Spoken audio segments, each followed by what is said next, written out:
प्यारे बच्चों, welcome to Brihan Mumbai महानगर पालिका शिक्षण विभाग MCGM वर्चुअल क्लासरूम में आप तमाम का बहुत बहुत इस्तकबाल है। और जैसे कि आपको पता है कि स्कूल्स हमारे फिलवक्त बंद है, लेकिन तालीम का सिलसिला रुका नहीं है, थमा नहीं है। और जो है हम आपके सामने रोज़ बरोज़ जो है नए नए लेक्चर्स के साथ जो है हाजिर होते हैं। तो वैसे ही आज का हमारा एक नया इंटरेस्टिंग सेशन लेकर हम आए हैं आपके साथ, और मैं हूं आपकी मौलमा शेख ज़रीन सबा। तो चलिए शुरुआत करते हैं हमारे आज के सेशन की। जो आज हम देख रहे हैं आपका टॉपिक ज़मीन और जानदारों की दुनिया यानी अर्थ एंड लिविंग वर्ल्ड, जमात पंजुम के लिए। मजमून है माहौल का मुताला यानी EVS इन्वायरमेंटल स्टडीज़, और मैं हूं आपकी Maulma Zareen Saba from MCGM virtual classroom Mumbai. तो बच्चों, ये चैप्टर बहुत ही इंटरेस्टिंग है। इसमें हम ज़मीन और ज़मीन पर मौजूद जो जानदार हैं उनकी दुनिया, उसके बारे में मालूमात हासिल करेंगे। तो ज़रा अपने दिमाग पर ज़ोर लगाइए और सोचिए कि आपको पानी कहाँ से मिलता है, कहाँ से हासिल होता है। हमें रोज़मर्रा की ज़िंदगी में हमें पानी की बहुत ज़्यादा ज़रूरत होती है ना। हम पानी के बगैर अपनी ज़िंदगी का तसव्वुर भी नहीं कर सकते। तो हमें ये पानी कहाँ से मिलता है? हमें ये पानी मिलता है मुख्तलिफ आबी ज़खायर से। और इन आबी ज़खायर में पानी कहाँ से आता है? इनमें पानी आता है बारिश के पानी के ज़रिए, तो है ना। तो ये पानी जो है और ये बारिश हमें कुदरत से हासिल होती है। उसके बाद है हवा। तनफ्फुस के लिए आपको किस शय की ज़रूरत होती है? तमाम जानदारों को ज़िंदा रहने के लिए ऑक्सीजन की ज़रूरत होती है ना। ऑक्सीजन के बगैर हम अपनी ज़िंदगी का तसव्वुर भी नहीं कर सकते। तो तमाम जानदार जो होते हैं उन्हें ज़िंदा रहने के लिए ऑक्सीजन की ज़रूरत होती है।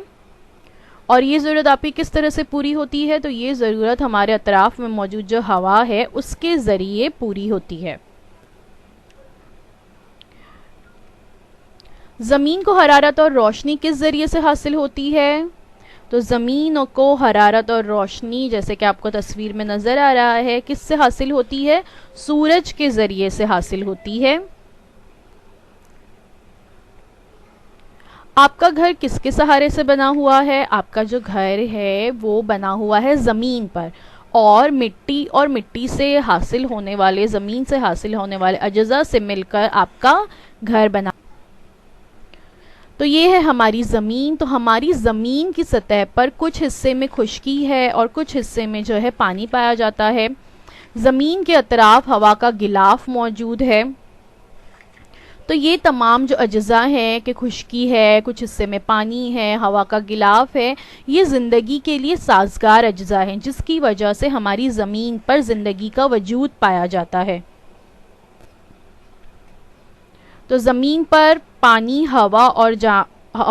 और हवा में जानदार पाए जाते हैं। जैसे मैंने बताई कि ये जो अज्जा हैं, जो ज़मीन पर पानी है, हवा है, खुश्की के इलाके हैं, ये ज़िंदगी के लिए साजगार अज्जा हैं, जिसकी वजह से ज़मीन पर जानदारों का वजूद पाया जाता है।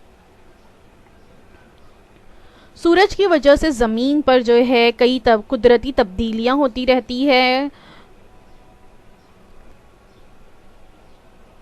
और कुर्रे अर्ज़ पर ये जो ज़मीन, पानी, हवा और जानदार हैं, ये हिजरी कुर्रे, आबी कुर्रे, हवाई कुर्रे और हयाती कुर्रे की नुमाइंदगी करते हैं। जो ज़मीन है वो नुमाइंदगी करता है हिजरी कुर्रे की यानी लिथोस्फीयर की। जो पानी है वो नुमाइंदगी करता है हाइड्रोस्फीयर की यानी आबी कुर्रे की। और जो हवा है वो नुमाइंदगी करती है एटमॉस्फेयर की यानी हवाई कुर्रे की। और जो जानदार है वो नुमाइंदगी करते हैं बायोस्फीयर यानी हयाती कुर्रे की। तो ये लिथोस्फीयर, हाइड्रोस्फीयर और एटमॉस्फेयर से मिलकर हमारा बायोस्फीयर यानी हयाती कुर्रा बना हुआ है। तो हयाती कुर्रा जो है वो दूसरे तीनों कुर्रों में नज़र आता है, क्योंकि जो तीनों दीगर कुर्रे हैं उनमें जानदारों का तसव्वुर मौजूद है, हयाती ज़िंदगी मौजूद है, इसलिए हयाती कुर्रा दूसरे दीगर कुर्रों में नज़र आता है। तो आज हम इन्हीं तीनों कुर्रों के बारे में मालूमात हासिल करेंगे। देखिए जो मैं अभी बता रही थी ना कि हयाती कुर्रा जो है दूसरे तीनों कुर्रों में नज़र आता है, तो क्योंकि ज़िंदगी का तस्वुर जो है वो मौजूद है हमारी ज़मीन पर, इसलिए यह हयाती कुर्रा दूसरे दीगर 3 कुर्रों में साफ तौर से नज़र आता है। ज़मीन के कुर्रे यहाँ पे आप देख सकते हो, हिजरी कुर्रा, कुर्रा हिज्र, कुर्रा आब और कुर्रा हवा, और इनसे मिलकर बना है हमारा हयात। सबसे पहले आज हम देखने जा रहे हैं कुर्रा हिज्र के बारे में, यानी लिथोस्फीयर के बारे में।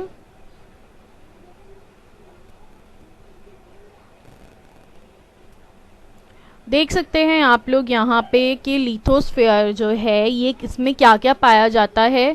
ओशन क्रस्ट यानी पानी के नीचे की सतह भी इसमें है, पहाड़ जो होते हैं वो भी इसमें आते हैं, लिथोस्फीयर में आते हैं हिजरी कुर्रे में, और साथ साथ उसके नीचे की जो सतह है, मिट्टी और चट्टानों के नीचे वाली जो सतह है, अपर मेंटल जिसे ज़मीन का कहा जाता है, इसका शुमार भी लिथोस्फीयर या हिजरी कुर्रे में होता है। तो चलिए इसके बारे में डिटेल में देखते हैं। देखिए ये हमारी ज़मीन है और ज़मीन का बैरूनी गिलाफ जो है वो सख्त है और वो मिट्टी और चट्टानों का बना हुआ है।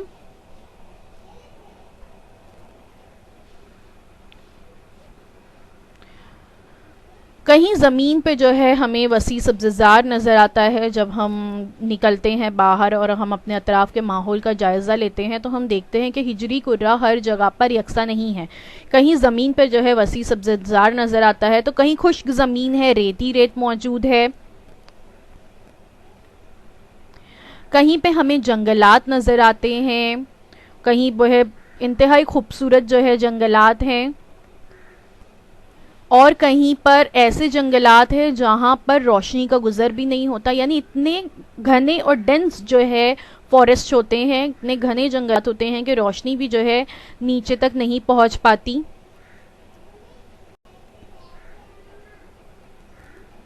कहीं पर वसी अरीज़ मैदान नज़र आते हैं, जहाँ तक हमारी नज़र दौड़े सिर्फ मैदान ही मैदान जो है। कहीं पर लहलहाते हुए खेत नज़र आते हैं और इन्हीं खेतों से जो है हमें क्या मिलती हैं, फसलें मिलती हैं, अनाज मिलता है। कहीं पर ऊंचे ऊंचे पहाड़ हैं, पहाड़ों से जो है पूरी ज़मीन जो है कहीं पे ढकी हुई है, और कुछ इलाकों में ये पहाड़ मुकम्मल तौर पर बर्फ़ से ढके होते हैं। सर्द इलाकों में पहाड़ पूरी तरह से बर्फ़ से ढके हुए होते हैं। कहीं चट्टानों की ऊंची ऊंची टेकरियां नज़र आती हैं, यानी कहीं पे ऊंचे पहाड़ है तो कहीं कहीं पे टेकरियां भी हैं। कहीं कहीं पर इस तरह से पहाड़ी सिलसिले पाए जाते हैं, यानी मुसलसिल पहाड़ जो है एक के बाद एक हमें नज़र आएंगे, जैसे सह्याद्री के पहाड़ी सिलसिले। और कहीं जैसे मैंने बताई कि पहाड़ जो होते हैं वो इस कदर ऊंचे होते हैं कि मानो ऐसा लगता है कि वो बादलों से बातें कर रहे हैं। कुछ पहाड़ जो होते हैं बर्फ़ से ढके हुए होते हैं, कुछ पहाड़ों पे हरियाली नज़र आती है।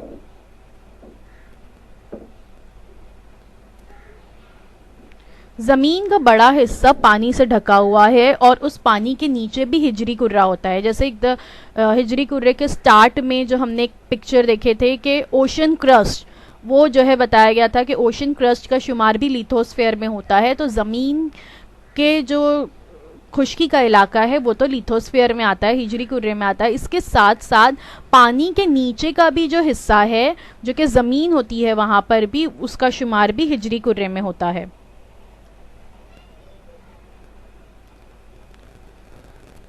ज़मीन का जो बैरूनी हिस्सा है वो सख्त गिलाफ से बना हुआ है और इसके नीचे की तह का कुछ हिस्सा मिलकर हिजरी कुर्रा बनता है। जैसे हमने शुरू में देखे थे ना कि ऊपर का सख्त गिलाफ ओशन क्रस्ट और अपर मेंटल जो है उसके नीचे की जो तह होती है अपर मेंटल जिसे कहा जाता है, उससे मिलकर हमारा हिजरी कुर्रा या लिथोस्फीयर जो है बना हुआ है।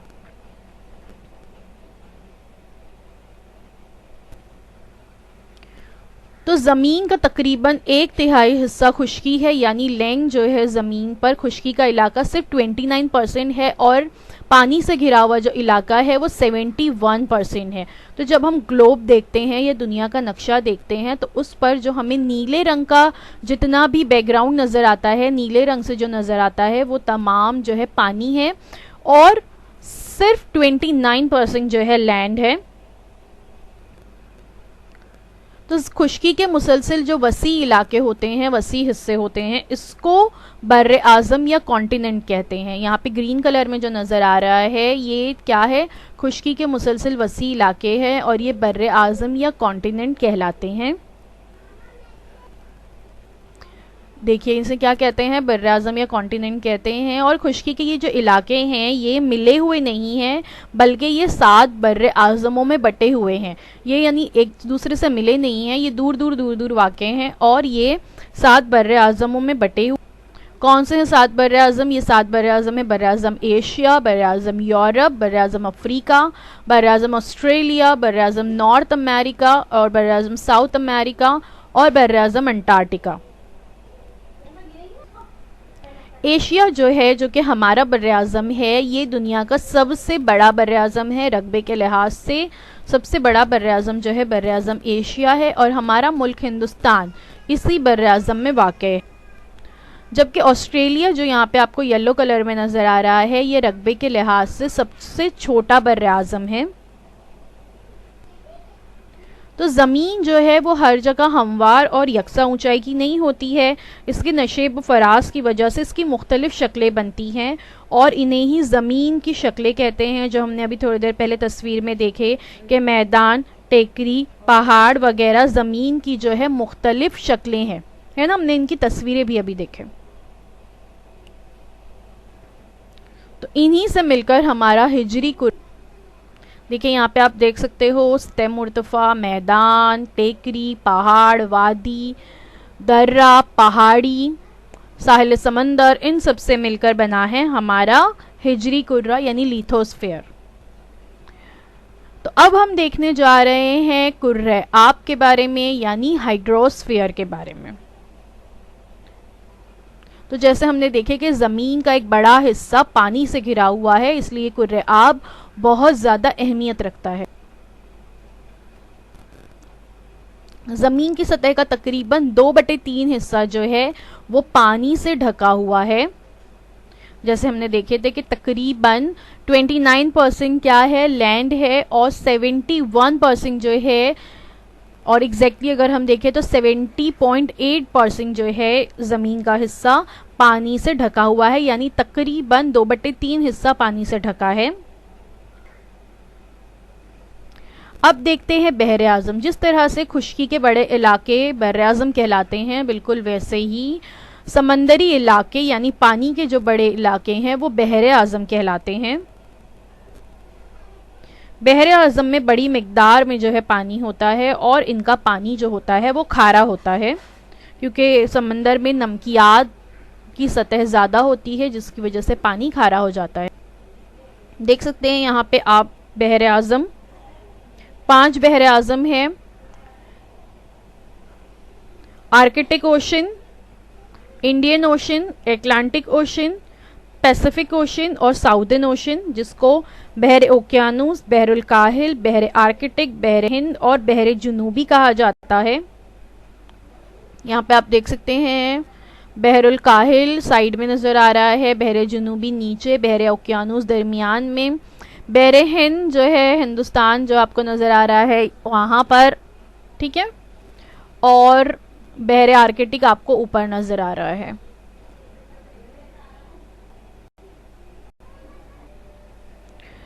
अब देखते हैं बहरे आज़म के कुछ हिस्से। जैसे सबसे पहले बहरे आज़म और ज़मीन की जो दरमियानी हद है उसको साहिल कहते हैं, यानी बहरे आज़म जहाँ पर ज़मीनों से मिल रहे होते हैं वो हिस्सा साहिल कहलाता है। जैसे हमारा मुंबई जो है एक साहिली इलाका है, क्योंकि हमारे मुंबई से जो है बहरे अरब, ये जो बहरे आज़म है वो हमारी सरहद, मुंबई की सरहद से जो है मिला हुआ है, तो इसीलिए मुंबई साहिली इलाकों में शुमार होता है। साहिल पर मुख्तलिफ आबी शक्लें तैयार होती हैं।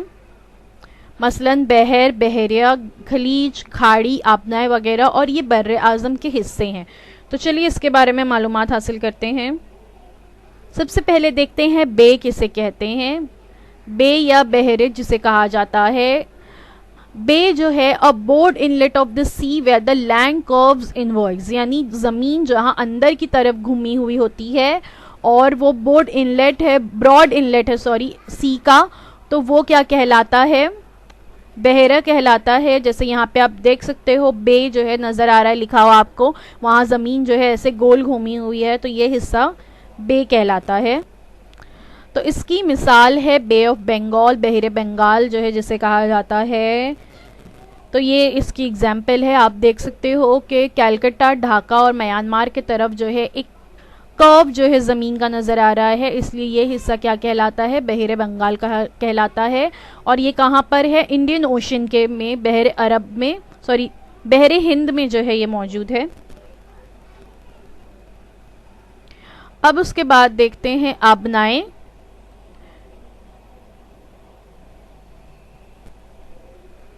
स्ट्रेक जिसे कहते हैं।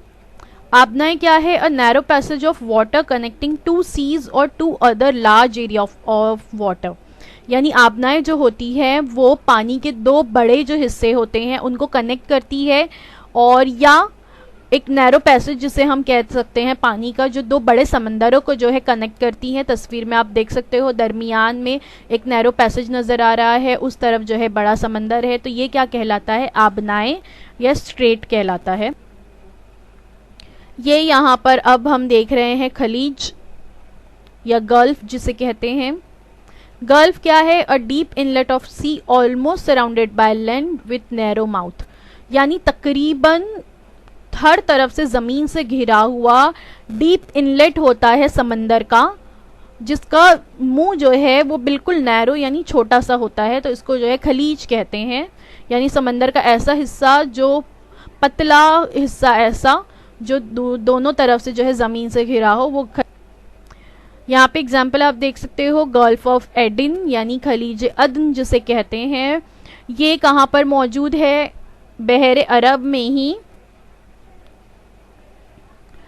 एक तरफ जो है यमन है, ओमान है, सऊदी अरेबिया है, एक तरफ सोमालिया है, और इसके दरमियान का हिस्सा जो है वो खलीज अदन कहलाता है। बिल्कुल वैसे ही ऊपर अगर हम देखते हैं तो ओमान के पास गल्फ ऑफ ओमान जो है मौजूद है, खलीज ओमान वहाँ मौजूद है। इसीलिए ये जो ममालिक हैं, जो यमन है, ओमान है और सऊदी अरेबिया है, दुबई वगैरह है, इन्हें खलीजी ममालिक या गल्फ़ कंट्रीज़ कहते हैं। तो अब समझ में आया कि क्यों उन्हें खलीजी ममालिक या गल्फ़ कंट्रीज़ कहा जाता है, क्योंकि यहाँ पर बहुत सारी खलीज मौजूद है, और ये जो है खुश्की के ये वो इलाके हैं जो अतराफ से समंदर से घिरे हुए हैं। अब देखते हैं ज़मीन पर बहने वाला पानी यानी सरफेस वाटर के बारे में। अब तक हम समंदर का पानी और उसके कुछ हिस्से देख रहे थे कि उसकी वजह से कौन सी शक्लें बनती है, आबी शक्लें। अब हम देखते हैं ज़मीन पर बहने वाले पानी के बारे में। तो ज़मीन के खुश्क हिस्से पर पानी बहता है। ये पानी खारा नहीं होता बल्कि मीठा होता है, और इसी पानी का इस्तेमाल हमारे घरों में पीने के लिए होता है। ये चश्मे, नाले और नदी इन्हें कहते हैं। इन आबी शक्लों में सबसे छोटी आबी शक्ल जो है चश्मे हैं, और सबसे बड़ी आबी शक्ल जो है वो नदी कहलाती है। तो चलिए देखते हैं चश्मा क्या होता है। ये जो तस्वीर में आपको नज़र आ रहा है, एक छोटा सा जो है पानी से घिरा हुआ इलाका, ये क्या कहलाता है, चश्मा कहलाता है। और हमारे मुल्क में बहुत सारे गर्म पानी के चश्मे भी मौजूद हैं। नदी ज़मीन की जो है, ज़मीन पर सबसे बड़ी आबी शक्ल जो है वो नदी कहलाती है, और नदियाँ जो होती हैं वो कई इलाकों से बहते हुए आखिर में जाकर समंदर से मिल जाती हैं। ये यहाँ पर आपको दो नदियाँ आप यहाँ पे देख सकते हैं। सीधे हाथ पे जो नज़र आ रहा है वो सतह मुर्तफ़ा इलाकों से बहने वाली नदियाँ किस तरह से होती हैं, और उल्टे हाथ पे आप जो देख रहे हैं वो पहाड़ी इलाकों में बहने वाली नदियाँ हैं। इसके बाद ये चश्मे, नाले मिलकर माउन नदियाँ और नदियाँ बनती है। यानी नदियाँ असल में किस तरह से बनती हैं, तो जो चश्मे होते हैं, नाले होते हैं, ये आगे जाकर जो है मिलते हैं और फिर इनसे क्या बनती हैं, नदी। देखिए यहाँ पे भी आप देख सकते हो कि दो माउन नदियाँ जो है मिलकर एक बड़ी नदी बनाते हैं। यहाँ पे दो माउन नदियाँ जो है एक दूसरे से मिल रही हैं। कर रही मैं को उसमें से काम है। तो हमारे मुल्क में गंगा नदी सबको पता है बहुत ज़्यादा मुक़द्दस मानी जाती है और ये सबसे बड़ी नदी है हमारे मुल्क की। तो ये नदी जो है दो माउन नदियाँ भागीरथी और अलकनंदा, तस्वीर में आप देख सकते हो कि भागीरथी नदी और अलकनंदा दो माउन नदियाँ मिलकर जो है गंगा नदी बनाती हैं। तो ऊंचे ऊंचे जो आबशार हैं, चश्मे हैं, नाले हैं, इनसे मिलकर माउन नदियाँ बनती हैं और फिर नदियाँ बनती हैं। आबशार किसे कहते हैं? आबशार जो होते हैं, किसी जगह पर से अगर नदी का पानी कुदरती तौर पर बुलंदी से नीचे गिरता है तो वहां आबशार बनता है। तो इस तरह से आबशार जो है अक्सर बारिश के दिनों में बहुत नज़र आते हैं। तो कुदरती तौर पर जब नदी का पानी बहुत ज़्यादा बुलंदी से नीचे गिरता है तो उसे आबशार कहते हैं। देखिए यहाँ पर भी आप देख सकते हो कि ये कितने खूबसूरत जो है आबशार है। ऐसे बहुत सारे खूबसूरत आबशार हमारे मुल्क में मौजूद हैं। और फिर इस तरह से ये नदियाँ बहते हुए आखिर में जाकर समंदर से जा मिलती हैं। तस्वीरों में आप देख सकते हो कि किस तरह से नदियाँ जो है आखिर में बहते हुए समंदर से मिल जाती हैं। अब हम देखते हैं झील के बारे में। तो ज़मीन के किसी नशीबी इलाके में कुदरती तौर पर पानी जमा होकर जो बड़े बड़े ज़ख़ीरे जो है पानी के बनते हैं उसको झील कहते हैं। और जो छोटी झीलें होती हैं उसको तालाब कहा जाता है। तालाब जिसे कहा जाता है वो क्या है? छोटी झीलें हैं।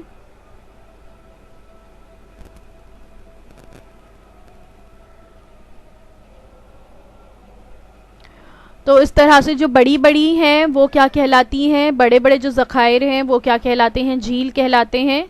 और जो छोटी झीलें हैं उनको तालाब कहते हैं।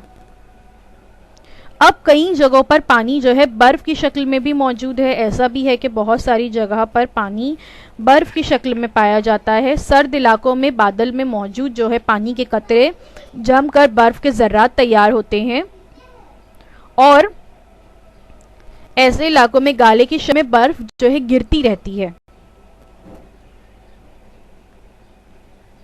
तो ये जो बर्फ़ होती है इसकी तहें एक पर एक जो है जमा होती रहती है और एक पर एक जमा होने से इनकी जसामत जो है एक वक्त ऐसा आता है कि बहुत ज़्यादा जो है बढ़ जाती है और बड़े बड़े बड़े जो है बर्फ़ के पहाड़ जो है वजूद में आ जाते हैं।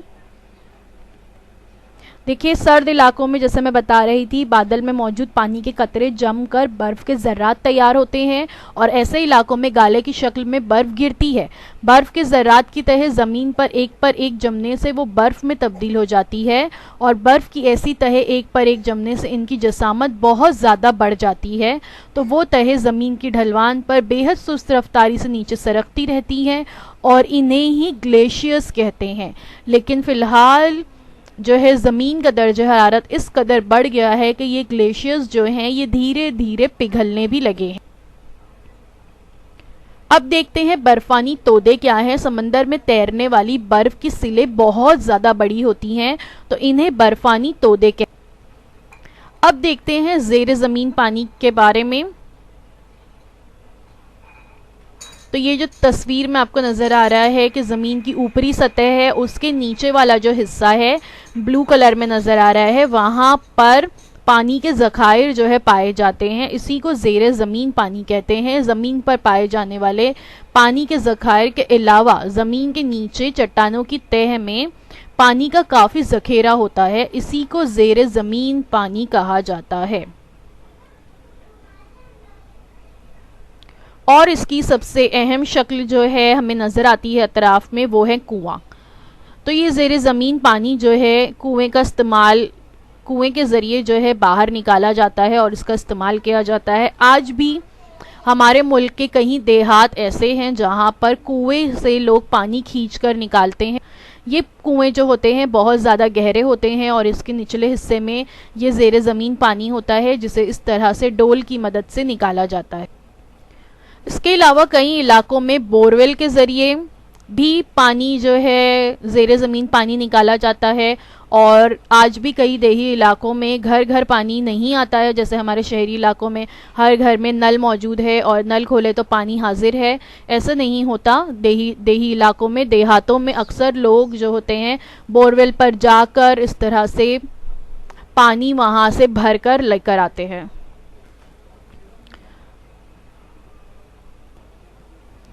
इसके अलावा देहातों में काश्तकारी के लिए भी बोरवेल का इस्तेमाल किया जाने लगा है, लेकिन वहाँ पर जो है बोरवेल मशीन्स लगी होती है, पंप लगे हुए होते हैं, और ये बोरवेल मशीन्स जो है ज़मीन की गहराई से पानी को खींच कर ऊपर लाती हैं।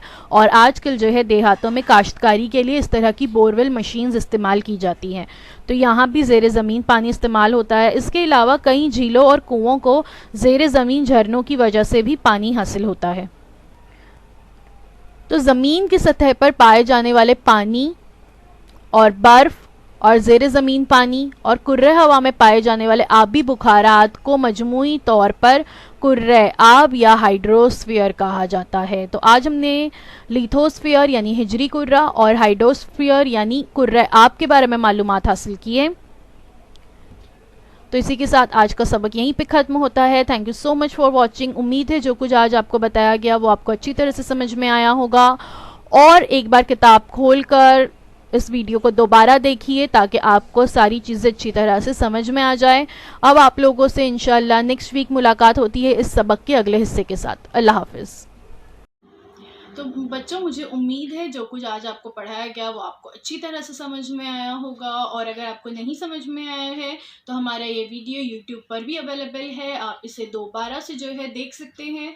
और अपने साथ जो है अपनी टेक्स्ट बुक ज़रूर रखिए ताकि आपको जो है तमाम पॉइंट्स अच्छी तरह से समझ में आए। तो अब आप लोगों से इंशाल्लाह अगले हफ्ते एक नए वीडियो में मुलाकात होती है। अल्लाह हाफिज़।